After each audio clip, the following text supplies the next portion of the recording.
Et bienvenue dans ce nouvel épisode du podcast Ose, le podcast qui te permettra d'oser entreprendre, oser vendre, oser communiquer et oser briller. Nous sommes actuellement dans mon studio provisoire, homemade on va dire, et dans quelques minutes, on va recevoir Sandy, la cofondatrice de la société ElectroWorld. Donc elle va nous en parler, une société à vocation de grandir partout en France, partout dans le monde. Elle va nous expliquer tout ça. Mais avant de démarrer ce podcast en duo, je vais me présenter succinctement pour ceux et celles qui ne me connaissent pas. Moi, c'est Mélanie. Je suis multi-entrepreneur passionnée et multi-investisseuse dans l'immobilier. J'ai actuellement trois sociétés, le centre de formation OzenUp qui accompagne les entrepreneurs à oser créer et booster leur business, la communauté Investir comme elle qui aide les femmes à réaliser des investissements immobiliers rentables pour se créer des revenus complémentaires, et le réseau Soleil, un réseau d'affaires et d'intelligence collective qui est présent actuellement dans trois villes, Trévoux, Villefranche et Lyon-Ouest. Et d'ailleurs, Sandy va très prochainement eh bien, rejoindre le cercle de Villefranche pour pouvoir continuer à faire grandir son réseau local, je dirais, et bien au-delà, travailler sur, on va dire, toutes les problématiques que peuvent rencontrer des dirigeants d'entreprise. Voilà. Donc, dans ce podcast, on trouvera deux types d'épisodes, hein. Je fais toujours deux types d'épisodes, des épisodes inspirationnels avec des interviews d'entrepreneurs, comme aujourd'hui, et des épisodes solo où je te partage des tips concrets pour t'aider à développer ton business en partant de zéro. Donc, sans plus tarder, on va accueillir Sandy dans quelques minutes. Et salut Sandy, bienvenue sur le podcast Ose. Bonjour Mélanie. Alors, Sandy, j'ai le plaisir de t'avoir sur le podcast. Et Sandy, tu es une entrepreneure avancée. Ça fait déjà plusieurs années que tu entreprends. Les auditeurs qui sont là avec nous aujourd'hui ne te connaissent pas forcément. Est-ce que tu peux te présenter déjà? Qui es-tu? Même si c'est une question très large. Je te laisse avec cette question et puis ça démarrera le podcast du jour. Oui, très bien. Alors, je me présente. Donc, moi, je m'appelle Sandy Chamonard. En 2017, mon mari a créé la société ElectroWorld. Je ne l'ai pas rejoint de suite parce que moi, j'avais d'autres projets en parallèle où on essayait d'avoir des enfants. C'était plutôt ma priorité à l'époque. Et une fois que j'ai eu nos deux petites merveilles, j'ai décidé de rejoindre l'aventure avec mon mari pour donner un vrai coup de boost à notre société. Et donc, je l'ai vraiment rejoint en 2024. Et ElectroWorld, c'est une société donc, qui vend de l'électroménager sur un concept unique en France où on propose des produits testés via des unions de consommateurs telles que UFC, que choisir. Et on les propose à la vente à nos clients sur des prix imbattables entre moins 30 et moins 50% par rapport au prix des grandes enseignes en magasin. Trop bien, merci pour cette introduction. Ça nous permet de bien comprendre ce que tu vends. Moi, j'ai des questions sur, on va dire, le démarrage de cette aventure entrepreneuriale. Tu dis en 2017, mon mari était seul dans l'affaire. Mm, Donc déjà, comment cette idée est venue? Parce que c'est quand même très spécial, en fait, ce que vous vendez. tout à Voilà, fait. dis-en-moi un petit peu plus. D'où sort cette idée? Alors, la petite anecdote, en fait, c'est que moi, j'ai un parcours dans les ressources humaines, donc j'étais consultante en recrutement. Mon mari, lui, il était issu du monde du transport, de la logistique, et il se cherchait. En fait, je le sais depuis, parce que j'ai connu mon mari très jeune, hein, ça va faire 17 ans qu'on est ensemble, et je vais avoir 35 ans, donc j'ai déjà fait presque la moitié de ma vie avec lui. Et il avait un souci un petit peu sur le management, la hiérarchie. Je savais qu'il n'était pas fait pour rester salarié. Donc, je l'ai accompagné sur des missions en intérim ou en CDD via mes clients que j'avais dans la société où je travaillais à l'époque. Et à un moment donné, je me suis dit, et si je me le mettais chez mon client préféré, le plus sympa, au moins il restera peut-être. Donc, je l'ai mis en tant que technicien laboratoire dans un de ces fameux laboratoires de test. Il a commencé en intérim, il a très vite obtenu le CDI et en fait, en moins d'un an, il s'est rendu compte qu'il y avait une possibilité de faire un business là où personne n'y a pensé, pourtant des gens, des salariés qui étaient là-bas depuis des années. Lui, en fait, il a vu les problématiques qu'il y avait, où il y avait des produits qui étaient stockés, il ne savait plus quoi en faire. Il y avait des produits qui étaient détruits après les tests d'électroménager, alors enfin, si on rentrera dans le détail plus tard, c'est des tests qui sont très minimes de quelques heures. Donc, il s'est renseigné auprès des fournisseurs, des prestataires, et il leur a dit, si je crée une société et que je vous rachète tous ces électroménagers après test, et on lui a dit un grand oui. Et c'est comme ça qu'il a eu l'idée de créer Electroworld, donc, en 2017. Waouh, ok, donc en fait, non mais c'est super drôle parce que du coup, tu as quand même contribué au fait qu'il soit placé. Voilà, je l'ai aidé, c'est moi qui ai trouvé le nom de la société, donc j'avais mis ma petite main à la pâte dès le départ. Et après, je l'ai vraiment laissé faire parce que moi, encore une fois, j'étais salariée. Lui, il faisait ça en plus de son travail. Et c'est après le Covid, en fait, alors nous, pendant le Covid, on a bien travaillé puisqu'on pouvait livrer les clients. Donc, on s'est fait connaître comme ça. Vraiment, ça nous a donné un bon coup de pub. Et on s'est rendu compte, en fait, que si on communiquait un peu plus, si on était présent, qu'on parlait de notre offre, ça marchait. C'est juste qu'on faisait que du bouche à oreille. Enfin, on restait trop dans notre coin. Donc, mon mari s'est dit, il faut que je quitte mon CDI et que je m'investisse à plein temps dans ma société, en fait, voir ce que ça donne. Et Ok. j'ai pris le risque, voilà, moi aussi en 2024, de me dire, tout début 2024, de me dire, il faut que je fasse pareil, en fait. Si je le rejoins pas, à un moment donné, il se fatiguait et puis chacun ses tâches. Enfin, on a vraiment des tâches réparties au sein de notre binôme. Et clairement, la communication, la partie commerciale, il n'aime pas et c'est pas là où il excelle. Et on s'est dit, autant faire déjà ce qui fait vibrer chacun d'entre nous. Et quand on s'est réparti les tâches, c'était comme une évidence en fait. Chacun ses tâches. Et aujourd'hui, on en est toujours à peu près au même niveau sur les tâches. Ça n'a pas beaucoup changé, on va dire, au bout de 2 ans.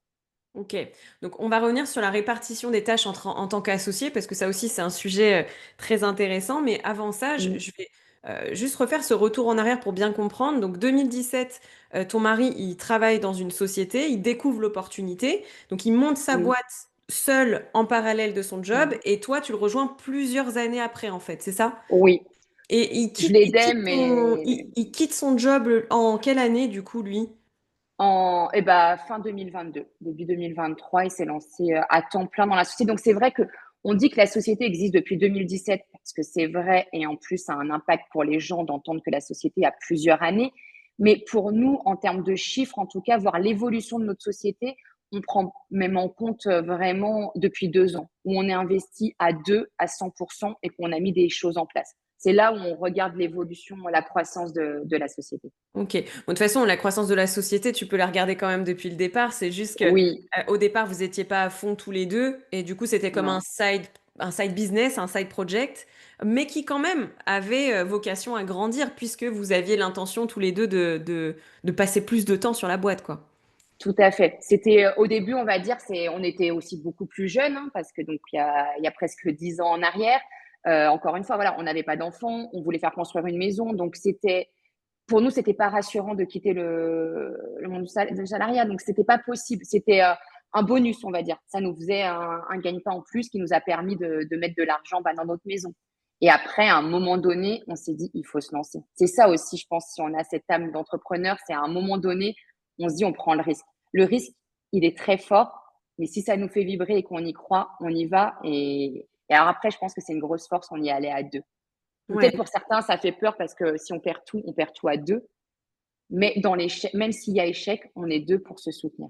Donc pour oui, nous, en tout cas, on s'est dit, c'est ensemble ou rien depuis le départ. trop bien. Et donc, vous entreprenez à deux et vous êtes un couple aussi, donc associé et en couple. Et ça, c'est une question que j'aime Mhm. bien poser, c'est que euh, bon, moi aussi, je suis associée, aussi avec mon conjoint sur certains business. Et du coup, tu te dis, comment tu fabriques à la fois ce partenariat entre associés business et à la fois co-construire ensemble ce partenariat couple. Comment ça s'organise tout ça? Est-ce qu'on parle Electroward à la maison, en fait, concrètement? Alors, je vais pas te mentir, c'est pas facile tous les jours et justement, on a du travail à faire et l'un et l'autre. Notre gros point fort, c'est la communication. Bah alors, vraiment, il n'y a pas mieux. Par contre, ce qui était dur, c'est que je suis très investie parce que je suis arrivée après lui, on va dire. Moi, c'était un combat pour mes enfants. J'ai mis de nombreuses années, comme beaucoup de femmes en France, même si c'est un sujet encore très tabou, que je n'ai pas honte, moi, à parler. Et du coup, dans ma tête, c'était vraiment, je veux créer ma famille. C'était ma priorité. On a tous une priorité dans la vie, c'était la mienne. une fois que j'ai réussi cette priorité et j'en suis très fière parce que voilà, il y a eu beaucoup de choses qui se sont passées pour y arriver et j'ai rien lâché. Je me suis déjà rendu compte que j'étais une battante dans l'âme, une guerrière par rapport à ce que j'avais vécu dans ma vie. Et par contre, j'ai eu peur à me dire, je fais quoi maintenant? C'est quoi, Sandy, elle est devenue maman, c'était son but et voilà. Mais maintenant, j'avais que j'avais que 32 ans. J'ai eu une grosse remise en question à me dire, je fais quoi? C'est quoi qui me fait vibrer? Je vais aller où? Et c'est venu comme une évidence de lui dire: «Et si je te rejoignais?» Il m'a dit: «OK» et j'ai décidé de mettre en place ce que j'avais appris à l'école, en entreprise et ce qui me faisait surtout vibrer, moi, c'est le contact client, voilà et c'est comme ça qu'il m'a dit: «OK». Après ce qui est difficile, c'est que je m'arrête plus, en fait. J'ai toujours des idées. Je lui parle électro-world le week-end. À 23 heures des fois, on se dit bonne nuit et moi, je fais: «Oh, j'ai une idée, et si on fait ça? Ou demain, oublie pas de faire ça».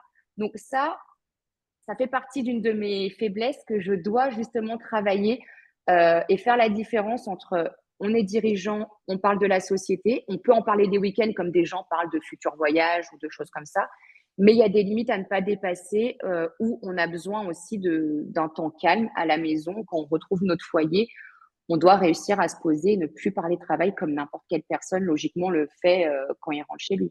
Donc Mmh. voilà, c'est des efforts que je fais. Lui, il y arrive bien, parce que justement, il a peut-être plus d'années derrière moi d'électro-world, donc là, il me dit, cool.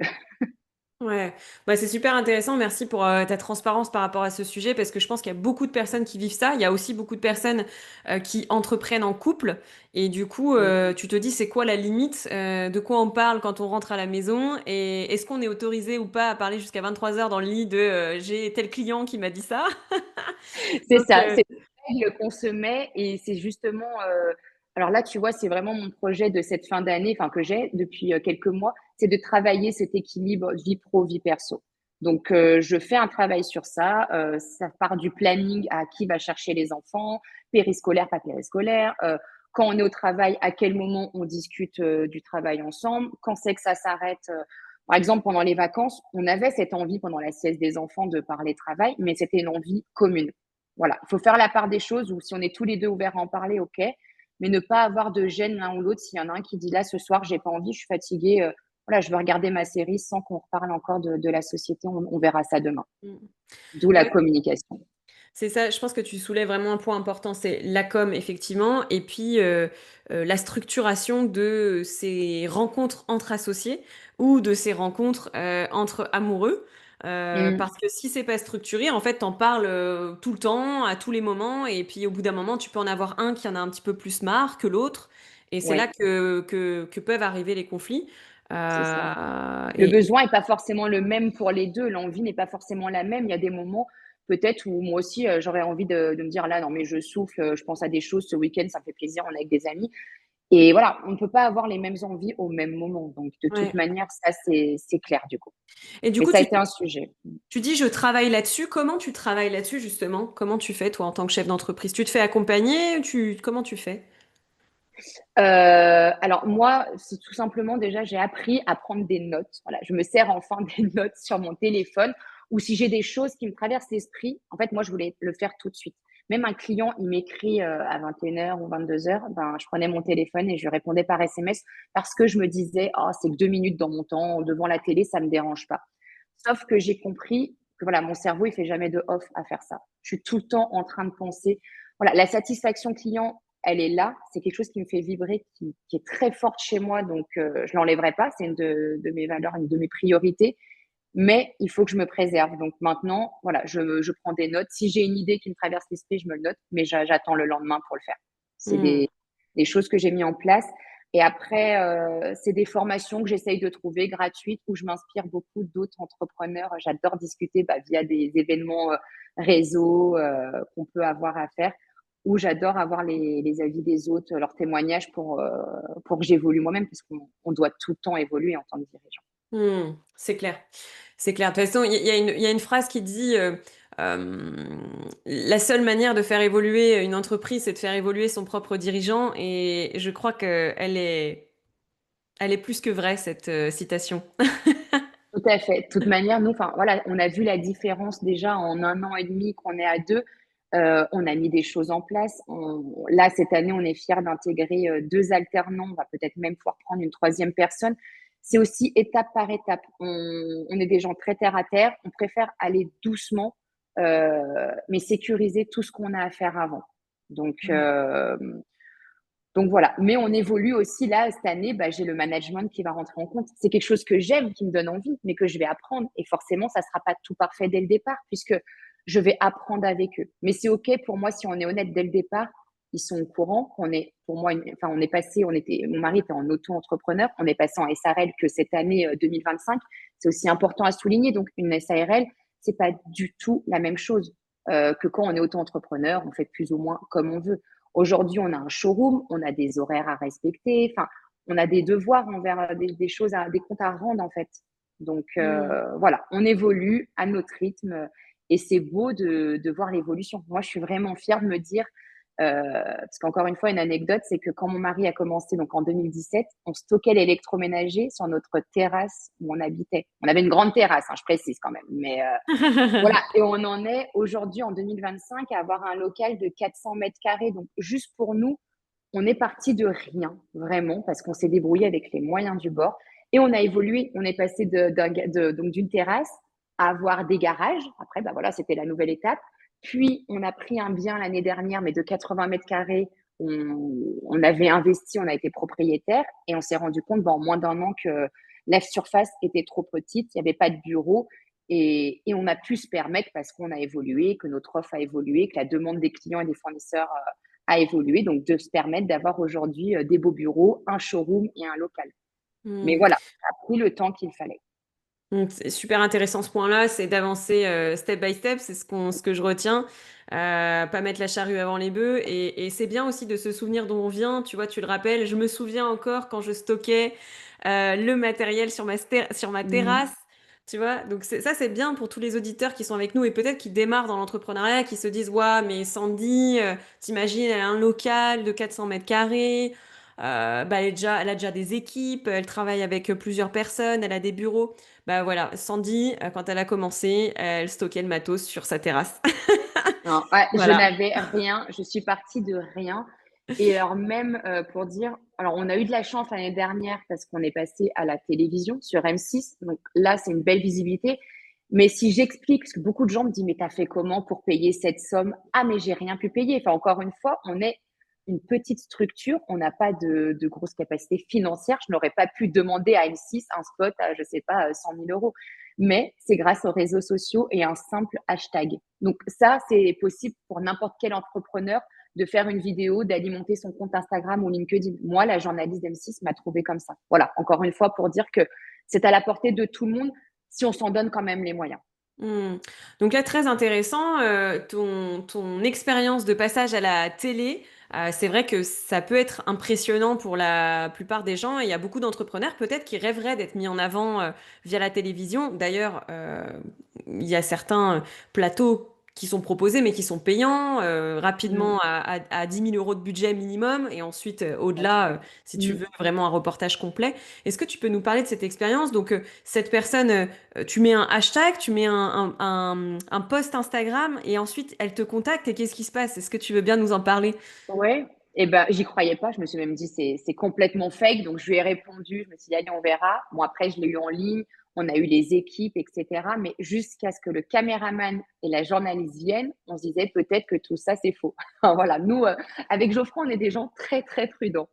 Et elle est venue et c'est vrai que ça a été une expérience incroyable dans nos vies parce que, alors moi, je suis assez sociable, donc c'était plutôt assez facile. Geoffroy est plutôt discret, mais finalement, encore une fois, il n'y avait pas de questions pièges où on parle de notre société. Elle nous filme en train de faire des choses qu'on faisait au quotidien, vérifier les produits, recevoir les clients. Enfin, Geoffroy est allé faire des livraisons. Enfin, c'est que des choses qu'on fait tout le temps.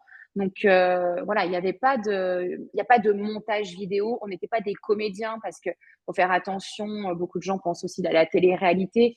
On a mis un point d'honneur sur ça. Ça n'a rien à voir. On n'avait pas un discours à préparer à l'avance. C'était vraiment 100% naturel, authentique. Et quand on a vu le reportage, parce que tu ne vois pas le reportage à l'avance, hein, tu le découvres en même temps que tout le monde, on était content. On était content parce que c'était nous, avec des phrases qui ont été dites qu'on aurait dit ah, on aurait préféré que ça passe pas. Mais en vrai, et c'est ce qu'on a eu en retour, c'est ce qui faisait qu'on était humain. Oui, mais ça, c'est les vrais Sandy et Geoffroy. Et on Ouais. est comme ça. Et voilà, à un moment, on nous voit galérer à monter un Barnum parce qu'on avait emmené de l'électroménager à une foire en extérieur et on n'arrivait pas à le monter. Bah oui, on nous voit. Nous, c'est quelque chose qu'on aurait peut-être aimé éviter, de voir des gens qui galèrent, mais non, en fait, c'est la vraie vie. Ouais. L'entrepreneur, c'est pas tous les jours facile. On nous a vu nous lever à 5 heures du matin. On nous a vu au début qu'à la foire, il n'y avait pas beaucoup de monde, que j'essaye d'aller les chercher. Derrière, le monde arrive, on fait des belles ventes. Voilà, c'est la vraie vie. Et c'est ça que j'ai aimé dans cette expérience. Trop bien. Donc, ça part d'un post Insta, elle te contacte, toute l'équipe de M6 débarque chez toi.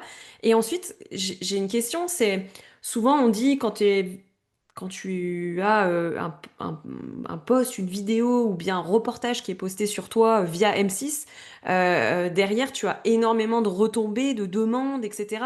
Comment tu fais pour gérer ça? Est-ce que déjà ça arrive, premièrement? Mm. Ou pas du tout. Et deuxièmement, comment tu fais pour gérer ça si tu as un afflux de demandes? Est-ce que tu t'étais préparé? Alors, elle me l'avait bien dit de me préparer, que mon site internet allait sauter, mais je me suis dit, bon, on va voir parce que c'est un reportage de moins de 10 minutes. Après, ça restait 66 minutes un dimanche soir, donc je sais que l'audience était là. Et ce qui s'est passé, c'est qu'en 30 secondes où il y a eu marqué Geoffroy Sandy Electro World, Geoffroy a eu 53 appels manqués. Le téléphone était en feu. Et moi, c'était pareil, version Instagram. Mon téléphone était bouillant. Ça ne s'arrêtait pas. Vous a demandé en ajout d'amis, vous a demandé en ajout. Je crois que j'ai eu plus de 1500 abonnés en l'espace donc de quelques minutes. Le site est tombé en maintenance comme elle nous avait prévenu. Donc, on a fait vite un live derrière pour remercier les gens. Je les ai tous rappelés un par un, donc ça m'a pris plusieurs jours, 2 ou 3 jours. Les gens m'ont remercié de les rappeler. Ils ne s'attendaient pas. Ils me disent, mais c'est vous la personne de la télé que j'ai en ligne? Je dis, bah oui, oui, hein, j'ai pas encore d'assistante. Et ça a été incroyable en termes de vente. Hein, on va pas se mentir. On a eu énormément de ventes. On a fait nos plus beaux chiffres de l'année, enfin du mois, pardon. Et ça nous a fait une très belle année. Et derrière, j'ai eu TF1 qui m'a contacté 4 jours après en me disant, nous aussi, on veut un reportage avec vous. Et donc là, de février à mai, j'ai tourné pendant plusieurs mois avec l'équipe de TF1. Et c'est un reportage auquel où j'aurai pas la date qui va être diffusée entre fin d'année et début 2026. Donc on est ravis parce que en tant que petit entrepreneur, voilà, qui faisons notre vie sur Arnas, voilà, on vend dans le Beaujolais, sur Lyon, on vend maintenant sur la France entière grâce à eux. Ça nous a donné une visibilité qu'on aurait mis des années à acquérir. Donc voilà, pour ça, on les remercie et ça a été un coup de chance. Alors beaucoup me disent oui, mais je le mérite parce que j'étais investie, je publiais tous les jours sur les réseaux. Enfin, c'est pas tombé du ciel, mais je suis quand même heureuse qu'on ait été contactés. Après, c'est vraiment parce que le concept est unique. Encore une fois, vu qu'on est les seuls à faire ça en France, on les intéresse. On est sur des prix, comme on dit, imbattables. On est éco-responsable, on fait la livraison sur la France entière. Et c'est quelque chose qui était nouveau et qui fait parler, en fait. Et donc, nous Hmm. avoir mis en lumière, ça nous permet de continuer à faire parler de nous. Et on s'est rendu compte encore plus avec Geoffroy que quand on parle de notre concept, on a des ventes derrière. Les gens, ils adhèrent, ils adorent.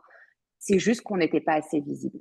Et ça se travaille, la visibilité, et il faut se donner les moyens, que ce soit de la Hmm. communication payante, non payante, enfin, comme tu le sais, je participe à énormément d'événements réseau. Euh, la communication, elle passe de partout, en fait. Et il faut en faire c'est du lundi au vendredi non-stop, c'est les week-ends. Enfin, quand on va chez un commerçant, c'est lui parler de nous, voilà, c'est notre quotidien, en fait. Hmm. Très intéressant, tu as dit beaucoup de choses là. Donc, moi, ce que j'entends, c'est que la mise en lumière, du coup, t'as fait décoller le chiffre d'affaires de ton business et derrière un impact qui continue de grandir, j'imagine, puisque le Mm. reportage, il continue d'être visible peut-être sur, je sais pas, M6 Replay ou des choses comme ça. On est repassé déjà 3 fois à la télé et j'ai eu un investisseur immobilier là il y a quelques mois qui a vu le reportage, enfin le replay et qui vient de nous faire une très très belle commande. Donc oui, ça a un impact sur le long terme en fait. Et c'est Trop ça bien. qui est incroyable d'être rediffusé autant, on le savait pas. Donc nous on est ravis. Encore une fois, c'est notre pub gratuite et on les remercie. Trop bien. Et est-ce que j'ai envie de te poser comme question, c'est donc aujourd'hui, tu as un afflux de demandes, donc bah, tant mieux pour le business. Mais derrière, ta structure, elle était celle d'un solopreneur en micro-entreprise il y a quelques années. Là, tu commences Mm. tout juste à te structurer. Donc, tu me dis que tu prends deux alternants, mais vous êtes toujours deux dirigeants d'entreprise. Comment t'imagines la Oui. suite, justement, l'évolution? Parce que si les commandes continuent d'affluer, est-ce que vous pouvez encaisser tous les deux ou quatre? Enfin, comment tu vois les choses? Oui, alors déjà aussi, notre concept, nous, on rachète donc des produits issus des tests en laboratoire. On travaille donc avec la France, on a UFC Que Choisir, mais on travaille avec 15 pays de l'Europe. On peut avoir du petit comme du gros électroménager et on peut avoir aussi des nouveautés. Là, par exemple, ça va arriver d'ici la fin du mois. Je vais avoir des télévisions, je vais avoir des air fryers, enfin, je vais avoir des bouilloires, des voilà, des grille-pains. C'est des choses que je n'avais pas à l'époque parce que les fournisseurs ne nous les proposaient pas. Donc, on grandit en termes de gamme de produits. On fait de l'entrée de gamme au haut de gamme. Donc, on a voilà de plus en plus de choix.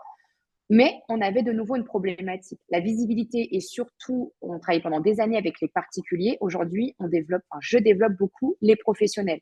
Voilà, conciergerie, architecte, menuisier et investisseurs. C'est des clients qui ont des demandes récurrentes, régulières et des belles demandes. Ça va être des fois 4 appartements à meubler. Le souci que j'avais rencontré, c'est que si je n'avais plus, par exemple, par un exemple, si les unions de consommateurs me revendent 40 frigos et que je les ai vendus rapidement, je fais comment pour attendre les 40 prochains dans 2 ou 3 mois quand il y aura des tests qui seront effectués. Donc, pour répondre à cette problématique, on a commencé par développer aussi du neuf. On s'est mis en partenariat avec d'autres fournisseurs, d'autres grossistes.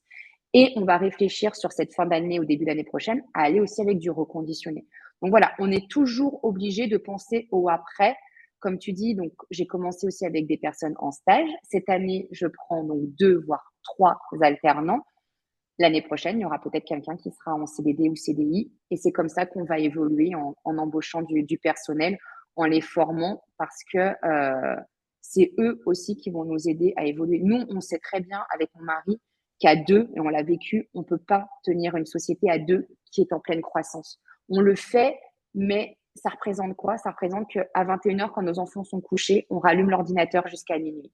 Enfin, c'est Ouais. des choses qu'on a eu faites, qu'on est OK de faire occasionnellement quand il y a des gros coups de boost pour la société, mais c'est pas la vision qu'on a sur le long terme. Encore une fois, comme je te dis, vu qu'on cherche notre équilibre, c'est justement comment on fait pour réussir à ce que et nous, on soit épanouis, vie pro, vie perso, et que la société, on lui coupe pas sa croissance parce que ça serait choquant qu'un dirigeant dise j'arrête de vouloir faire grandir ma société.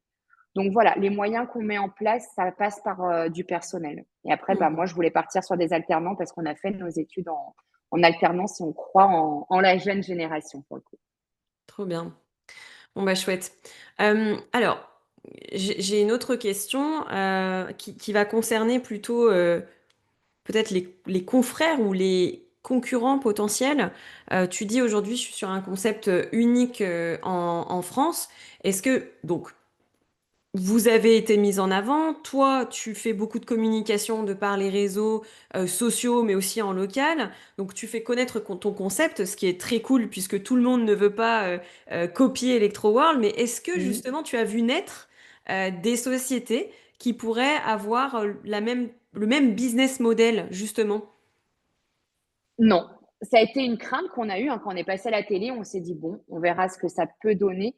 Non, parce qu'on est sur un partenariat exclusif avec les unions de consommateurs, donc les gens enfin, le défaut, c'est que des gens pensent faire comme nous. Enfin, on me dit: «Ah oui, vous faites de l'occasion. Ah oui, c'est des produits, enfin, qui ont été déstockés» ou enfin, non. À chaque fois, je dis: «C'est pas possible ce qu'on fait, on est les seuls». Enfin, c'est ni du reconditionné, ni de l'occasion, ni du neuf. Donc pour le moment, on est les seuls à faire ça. Peut-être que demain, il y aura de la concurrence. Après, voilà, moi je dis la première, je dis je suis pas d'artiste, je suis pas boulanger et j'ai pas prétention à vouloir devenir comme eux, tout simplement parce que nous aujourd'hui, notre business il repose aussi sur le côté humain et je ne veux pas l'enlever. C'est mon mari qui va livrer, qui installe, qui reprend l'ancien électroménager. Alors surtout sur la partie du Rhône, hein, sur la France entière, on fait uniquement la livraison, mais voilà, on les chouchoute, on est là pour eux, on fait du conseil personnalisé. Moi, pour avoir été pendant des années dans le recrutement, avoir mis des jeunes en intérim, je peux te dire que quand je les mettais, je dirais pas dans des enseignes où on leur disait de vendre certains produits, ils avaient 18, 20 ans, ils savaient même pas ce que c'était, bah, ils sont pas bons. On les met dans des rayons, mais ils sont pas formés. Enfin, nous, quand un client nous appelle qui veut un lave-linge, il va me dire qu'il veut un lave-linge 10 kilos à 500 euros. Si c'est une maman solo, ben, on va peut-être lui dire qu'on peut partir sur un 8 kilos. Et puis chez nous, elle aura peut-être un super produit, vu qu'on est minimum à moins 30% toute l'année par rapport aux grandes enseignes, à 300 euros. Alors oui, j'aurais pu lui vendre à 500 une 10 kilos, mais on est sur de l'honnêteté et ça a toujours payé. On Hmm. préfère lui dire, voilà, par rapport à votre budget, nous, on peut avoir quelque chose bien en dessous. On n'est pas là pour vendre pour vendre. On est là vraiment pour satisfaire le client. Et je trouve que c'est notre grosse différence. En tout cas, c'est ce qu'on met en avant et ce qu'on est fier d'avoir aujourd'hui. Et ça se répercute sur nos avis clients. On a 5 sur 5. Il y a beaucoup de gens qui me disent, mais comment c'est possible d'avoir 5 sur 5 sur Google après tant d'années, tant de ventes? Ben, pour nous, c'est l'honnêteté qui paye, en fait, justement. Des avis Google, on sait qu'aujourd'hui, c'est vraiment quelque chose qui ne s'achète pas, parce que beaucoup de choses s'achètent. Nous, Ouais. les avis, ils sont tous sincères et c'est vraiment, moi, ça, encore une fois, comme je dis, c'est ce qui me fait vibrer. Je suis contente quand les gens me disent qu'ils sont ravis ou qu'on les a dépannés. Enfin, voilà, là, il y a eu quelqu'un qui avait un souci avec une machine à laver. Le jour même, on est allé lui livrer, en fait. Parfois on peut pas. Mais si on peut, pourquoi ne pas le faire alors qu'on Hmm. est la personne? Voilà. Trop bien. Et après, tout le challenge, je dirais, c'est dans votre croissance de conserver ce haut niveau de qualité où toi, aujourd'hui, tu as l'expérience pour répondre à cette fameuse cliente. Non, mais t'es maman solo, prends plutôt une 8 kilos qu'une 10 kilos. Mm. Mais les personnes que tu recrutes, faut qu'elles aient le même niveau, en fait, de savoir-faire. Et du coup, j'imagine que justement, dans la croissance, tout l'enjeu, c'est de garder ce haut niveau de qualité tout en formant bien les équipes, etc., quoi. Voilà. C'est ça. La passation va être très importante. Donc là, c'est pour ça qu'on a pris un alternant avec nous sur 2 ans où on veut qu'il sache autant vendre que gérer s'il y a du SAV ou du conseil. Euh, Parce qu'en effet, en plus, c'est la dernière image que garde le client. Enfin, la livraison ou s'il y a un souci des SAV, ça peut arriver. Mais si on ne répond pas ou qu'on oublie le client, enfin, voilà. Nous, le peu des SAV qu'on a, ben, on répond. Enfin, nous, on répond pas au bout de, comme nous, on vit quand on a des soucis perso à côté, c'est dans les 24-48 heures. Et c'est toujours trouver une solution et accompagner au mieux le client. Donc voilà, ça, on va le transmettre et c'est quelque chose qu'on va découvrir justement dans nos objectifs de cette fin d'année et de l'année prochaine. Hmm. Alors, merci pour tout ça, Sandy. J'ai une autre question. Souvent, ce qui est inspirant aussi quand on entreprend et qu'on regarde des success stories comme la tienne, c'est de se dire, mais est-ce qu'à un moment donné, ces entrepreneurs, ils ont galéré? Est-ce qu'ils ont galéré quelque part? Est-ce qu'ils ont eu une difficulté? Est-ce que tu te souviens d'une difficulté que tu aimerais nous partager et surtout un enseignement que tu as pu en tirer qui pourrait être intéressant pour les auditeurs qui, eux aussi, ont peut-être une boîte comme toi en croissance ou peut-être qui démarrent ou peut-être que, je sais pas, ils ont déjà plusieurs années d'expérience. Mais voilà, qu'est-ce que tu mettrais en avant comme difficulté? Parce que je trouve que c'est ce qu'il y a de plus intéressant de savoir là où tu as galéré et comment tu as fait pour t'en tirer. Alors, enfin, je ne sais pas si c'est vraiment galéré, mais c'est que surtout quand Geoffroy m'a dit je veux créer cette société, moi je l'ai soutenu de suite, ce qui n'a pas été le cas au début de tout le monde. Ça faisait peur en fait ce qu'on faisait. Et la plus grosse difficulté, même, on va dire, c'est que nos entourages, nos familles proches, au début, ne comprenaient même pas le concept et ce qu'on vendait.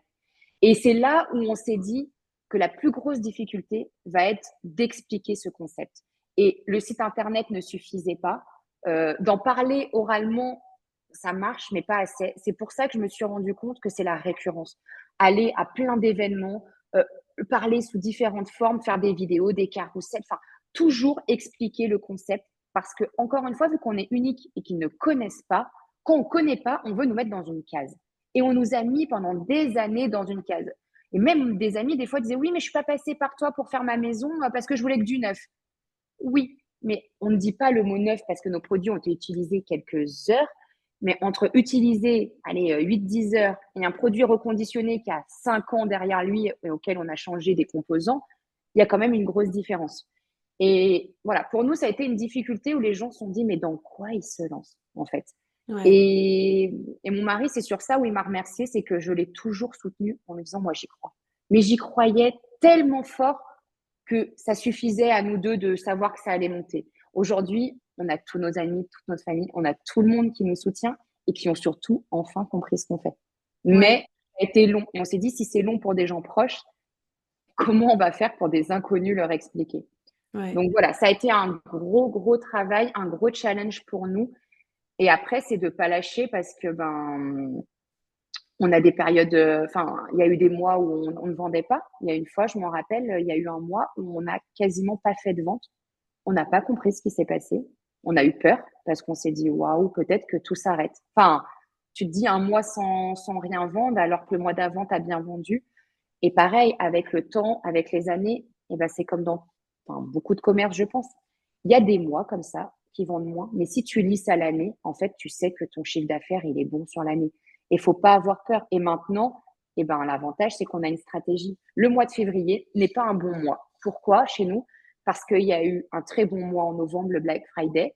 Il y a eu à Noël les gens qui achètent. Alors, ils nous achètent pas des Mhm. lave-linges, hein. Enfin, je souhaite pas un homme d'offrir un lave-linge à sa femme, ça va mal le prendre. Attention, tout le monde connecté, une enceinte portable, une jolie bouilloire, enfin, tu vois, à la rigueur. Mais attention à ce que vous achetez, messieurs. Et en janvier, il y a les soldes. Donc, on est très visible pendant 3 mois. Les gens vendent beaucoup. Ils ont moins de budget en février. Ils font attention. Donc, notre chiffre d'affaires baisse. À nous, de faire plus de pubs, de payer de la pub, de faire plus d'événements, peut-être de mettre certains produits en avant, les produits entrée de gamme pour montrer qu'on a des produits vraiment à moindre coût. Enfin voilà, c'est des choses qu'on a appris avec le temps. Mais si tu n'essayes pas, si tu tombes pas une fois, tu peux pas savoir ce qui va pas. Et donc, tant mieux qu'on ait eu des fois des périodes de doute, parce que c'est vraiment dans les doutes qu'on s'est remis en question et que pour moi, c'est là où sont nées des idées, et des idées bonnes en plus pour évoluer. Hmm. Très intéressant là ce que tu dis. Je vais reprendre là la partie où tu dis au mois de février, je vends pas. Et du coup, soit je suis fataliste en fait et je me dis bon bah au mois de février on vendra jamais et c'est normal en fait. C'est la conjoncture comme diraient certains. Mm. Ou alors tu te transformes en véritable entrepreneur, businesswoman avec un très bon mindset puisque c'est quand faut quand même le souligner. Sandy là tu nous fais preuve d'un mindset ultra positif en fait d'entrepreneur. Puisque tu nous dis au mois de février si ça ne marche pas, qu'est-ce que je peux faire de plus comme action commerciale pour que justement j'aille chercher ces ventes si elles ne viennent pas naturellement comme ça devrait le faire d'habitude quoi. Mm. Donc ça c'est top puisque tu as mis des actions en place et ça paye. Donc Oui. du coup c'est chouette quoi. En fait, enfin, encore une fois, par rapport à mon parcours, si je me serais pas battue, je te le dis, je n'aurais pas d'enfant aujourd'hui. Donc, en partant de ça, pour moi, il n'y a rien qui est impossible. Pour moi, en fait, comme je t'ai dit, mon combat, je l'ai réussi. Donc là, pour moi, il n'y a plus rien qui peut m'arrêter. Et c'est ça qui fait que la société aujourd'hui grandit parce que ok, il y a quelque chose qui ne va pas. À chaque problème, il y a une solution. On l'a toujours dit. Enfin, j'ai été élevée comme ça. Mon père, il dit action, réaction. C'est vraiment sa phrase. Et je me rends compte en grandissant qu'en fait, je l'applique inconsciemment. Bah ouais, et puis c'est tout de suite, voilà. Il y a un problème, c'est pas on essaye de réfléchir, on verra dans un mois, 2 mois. Non, il y a un problème. Cette semaine, je me mets dessus et j'apporte ma solution. Hmm. Et on va évoluer comme ça. Le site internet ne plaisait pas. Enfin, on nous a fait beaucoup de remontées. Ok, on n'avait pas le financement à un moment donné. Aujourd'hui, on peut se le permettre. Bah voilà, aujourd'hui, lundi 15 décembre, septembre, pardon, mon nouveau site internet est sorti. Parfois, c'est juste une question de temps, mais il faut trouver une solution. On ne peut pas Hmm. rester dans un échec. C'est pas possible. Il faut évoluer. Est-ce que je rebondis sur cette partie alors perso où tu dis j'ai été j'ai eu du mal à avoir des enfants, tu l'as verbalisé. Est-ce que tu penses que cette expérience que tu as vécue perso t'a aidé en fait finalement dans l'entrepreneuriat? Je suis pas du tout la même personne qu'avant. Avant, j'étais quelqu'un d'introverti. Je n'avais pas confiance en moi. Je doutais tout le temps et je me sentais pas légitime. Mais vraiment, la phrase de l'imposteur, comme on dit, c'était moi, vraiment.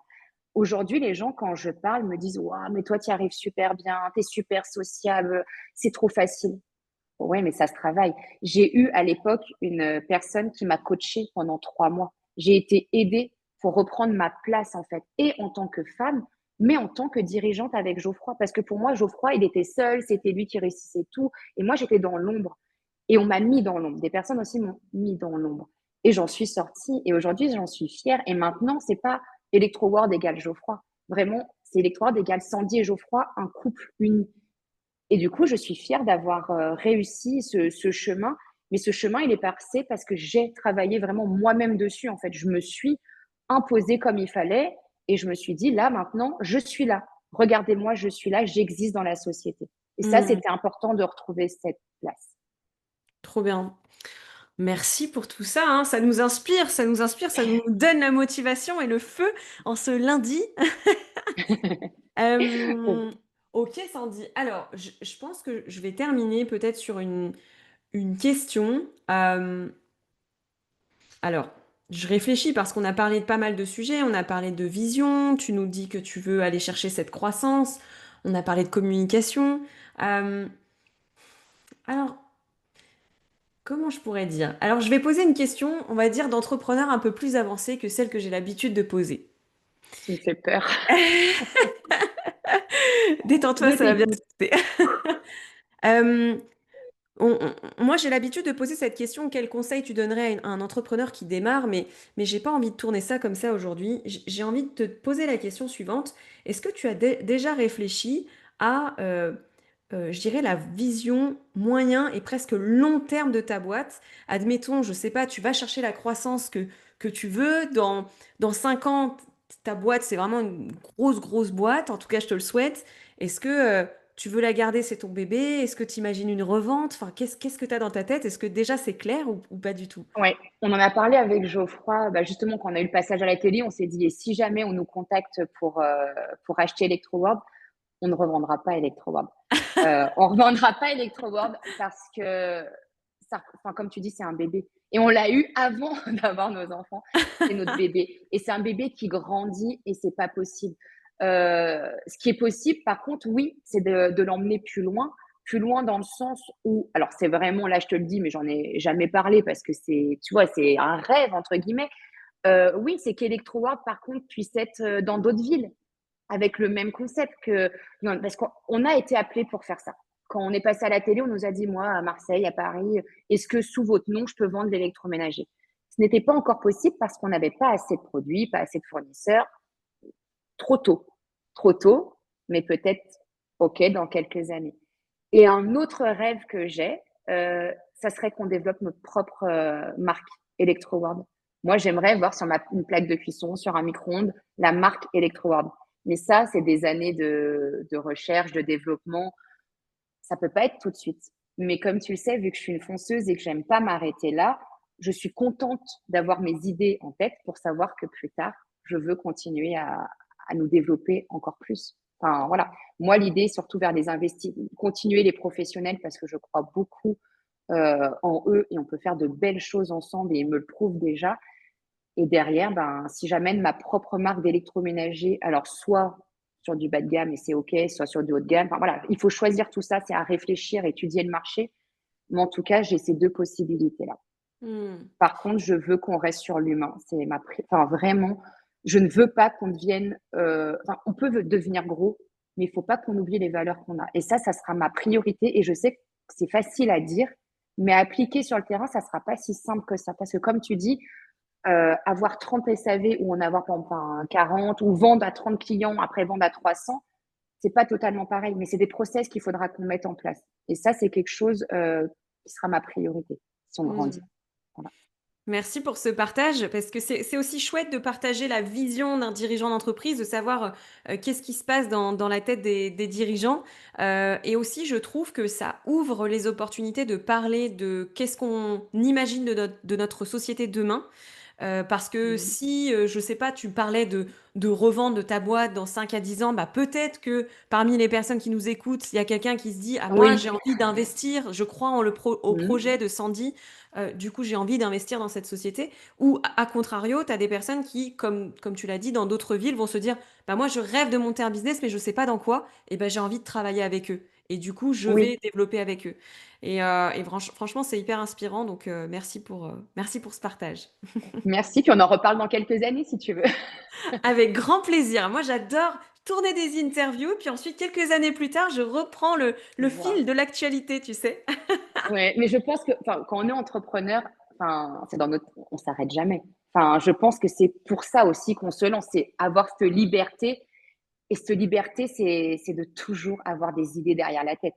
On se C'est clair. fatigue nous-mêmes et c'est ça qui nous fait vibrer. Donc, si un entrepreneur te dit qu'il n'a pas de vision dans quelques années, il y a déjà quelque chose qui colle pas pour moi. Ouais. Mais voilà, moi, je serais ravie qu'on continue à grandir et je nous le souhaite et j'y crois. Et ça, c'est important aussi. J'y crois. Moi, je crois en nous. Donc, du moment que j'y crois, je vais nous donner les moyens d'y arriver.